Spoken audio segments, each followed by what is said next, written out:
Hi friends, welcome to my channel. একটি autonomous body, একটি স্বয়ংক্রিয় সংস্থা, যাকে ভারতীয় সংবিধান ৩২৪ নম্বর ধারা এবং ৩২৬ নম্বর ধারায় দে হ্যাভ বিন এম্পাওয়ার্ড, অর্থাৎ ভোটের বা জাতীয় নির্বাচন কিংবা স্টেট লেজিসলেটিভ অ্যাসেম্বলি, বিধানসভা ভোট, লোকসভা ভোট তিনি অবশ্যই করতে পারেন এবং তিনি সব কিছু পরিচালনা করবেন, এই মর্মে তাকে পাওয়ার দেওয়া আছে। তার জন্য সেই অটোনমাস বডি যাতে ফ্রি অ্যান্ড ফেয়ার ইলেকশন করা যায়, তার একটা অঙ্গ হিসেবে SIR বা স্পেশাল ইন্টেনসিভ রিভিশন একটা নতুন ইনোভেটিভ স্টেপ নিয়েছে। উচিত ছিল প্রত্যেকটা রাজনৈতিক দলের সেই কমিশনারকে সাহায্য করে যাতে ভারতবর্ষ আরও মজবুত হয়, আরও ফ্রি অ্যান্ড ফেয়ার ইলেকশন করা যায়, তার জন্য সঠিক পদক্ষেপ করা, তাকে সাহায্য করা, তার সঙ্গে কোঅপারেট করা। এটা কিন্তু আশা করা যায় যে একটা কমিশনার একটা নতুন স্টেপ নিচ্ছে, যে স্টেপের মধ্য দিয়ে যারা ভারতবর্ষে অনুপ্রবেশকারী আছে তাদেরকে এখান থেকে দূর করে দেওয়া হবে এবং আমাদের ভারতবর্ষ, আমাদের ভালোবাসার দেশ, সম্পূর্ণ অনুপ্রবেশকারী বা ইনফিল্ট্রেটার্স থেকে মুক্ত হবে। কিন্তু তার বিপরীতটা ঘটছে।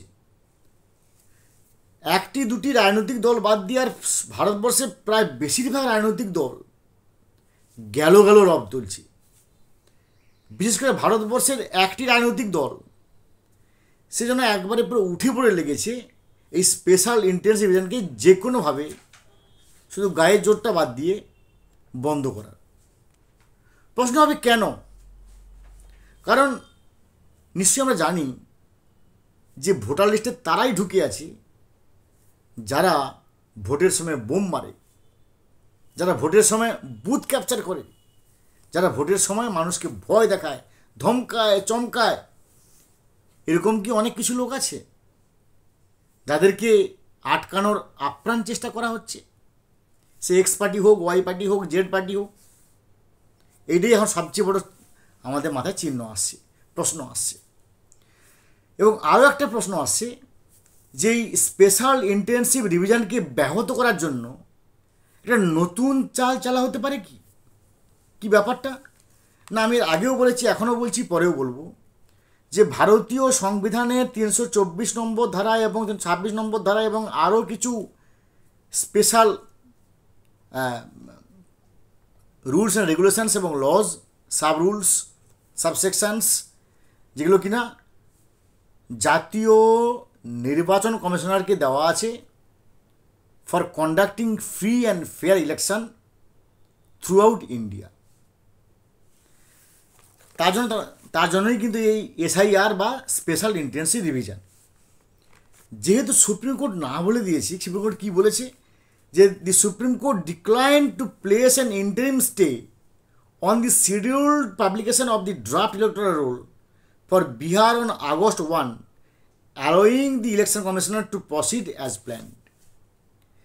কপিল সিব্বাল মহোদয় আপ্রাণ চেষ্টা করে জাস্টিস সূর্যকান্ত এবং জাস্টিস জয়মাল্য বাগচি মহোদয়ের দৃষ্টি আকর্ষণ করলেন যে স্যার এই স্পেশাল ইন্টেনসিভ রিভিশন একেবারেই পুরো সাম্প্রদায়িক, এটা এই করার জন্য হয়েছে, এই করার জন্য হয়েছে, স্যার এটা কি পুরো স্টে অর্ডার করে দেন, এটা কি পুরো স্টে অর্ডার করে দেন, যাতে কিনা এই স্পেশাল ইন্টেনসিভ রিভিশনই পুরো বন্ধ হয়ে যায়।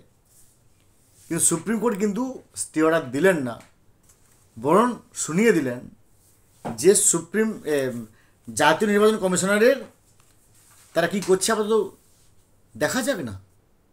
1 আগস্ট তারা বলেছে ড্রাফট রোল বের করবে, ড্রাফট ইলেকটোরাল রোল তারা বের করুক। কিন্তু তারপরেও কিন্তু কপিল সিব্বাল মহোদয় বারবার বলছেন স্টে অর্ডার। তখন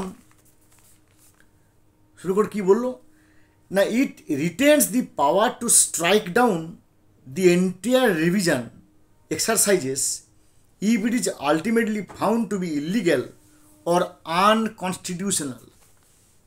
সুপ্রিম কোর্ট কী বললো না, এই পুরো স্পেশাল ইন্টেনসিভ রিভিশন বা এসআইআরটাকে পুরোটাকেই আমরা খারিজ করে দেব তখনই যদি আমরা দেখি কোনো ইলিগ্যাল বা কোনো আনকনস্টিটিউশনাল ঘটনা ঘটেছে।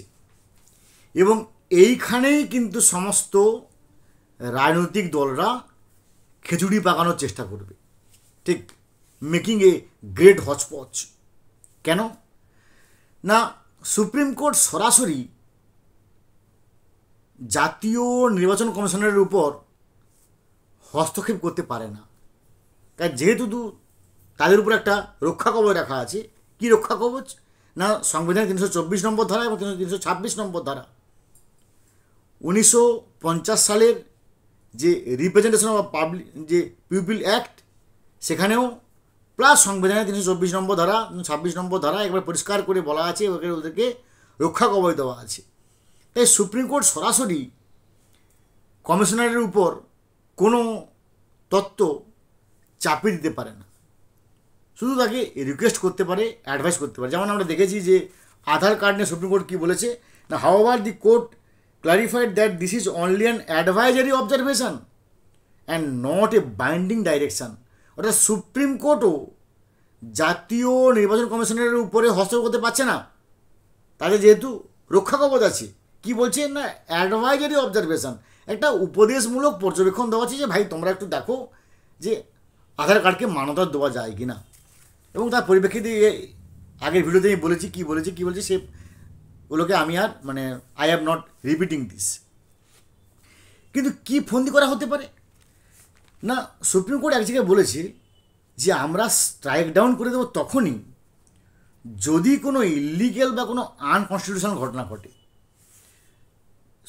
আমরা জানি যে বিহারে যে প্রায় 54 লক্ষের কাছাকাছি বা তারও বেশি, কারণ একটা কন্টিনিউ একটা আপডেটিং হচ্ছে, এর কোনো সঠিক তথ্য এই মুহূর্তে পাওয়া যাবে না, 57 লাখ হতে পারে, তার বেশি হতে পারে, এরকম একটা সংখ্যা ভোটার বিহার ইলেকটোরাল রোল থেকে বাদ দেওয়া বা প্রায় বাদ দেওয়ার মতো অবস্থায় এসে গেছে।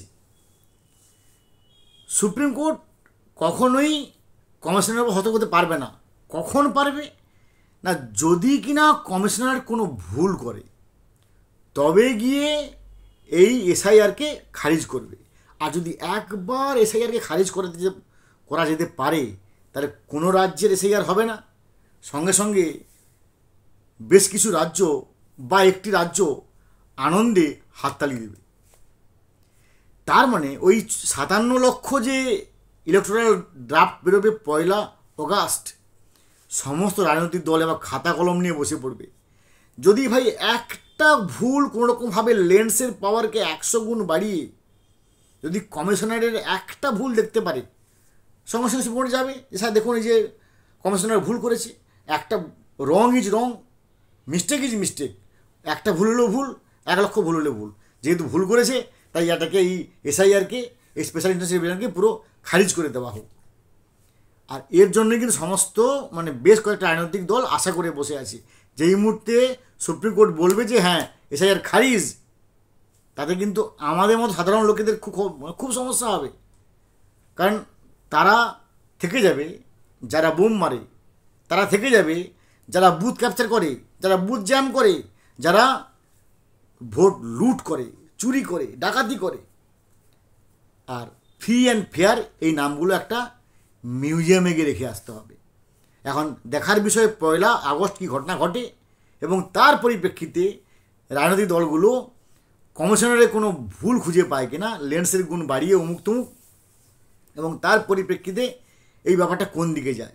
কারণ যদিও আমাদের পশ্চিমবঙ্গে এখনও পর্যন্ত কোনো নোটিফিকেশান জারি হয়নি এসআইআর হওয়ার জন্য, কিন্তু মনে করা হচ্ছে যে আগস্ট মাসের খুব সম্ভবত মাঝামাঝি বা ফার্স্ট উইকের পর থেকে এখানে হয়তো নোটিফিকেশান জারি হবে। কারণ কেন বলছি না, যে ইতিমধ্যে কিন্তু বিএলওদের ট্রেনিং হয়ে গেছে এবং আমরা শুনতে পাচ্ছি যে বিএলওদের কিন্তু ডাইরেক্টলি বা ইনডাইরেক্টলি একটা হ্যারাস করা হচ্ছে যে কী করে নাম বাদ দেয় দেখবো, বাদ দিলে দামামা বেজে উঠবে, এই করবো সেই করবো সেই করবো। ফলে এসআইআরটাকে বন্ধ করার জন্য, এসআইআরের গোড়া টিপার জন্য সবাই ব্যস্ত আছে। কমিশনারের একটা ভুল যদি পেয়ে যায় এসআইআর খারিজ করার জন্য সবাই কিন্তু উঠে পড়ে লাগবে। দেখার বিষয় কী হলো এবং তার পরবর্তী পদক্ষেপ আমি আমার চ্যানেলের সাথে কনভে করবো। ভালো থাকুন, have a good day, thanks.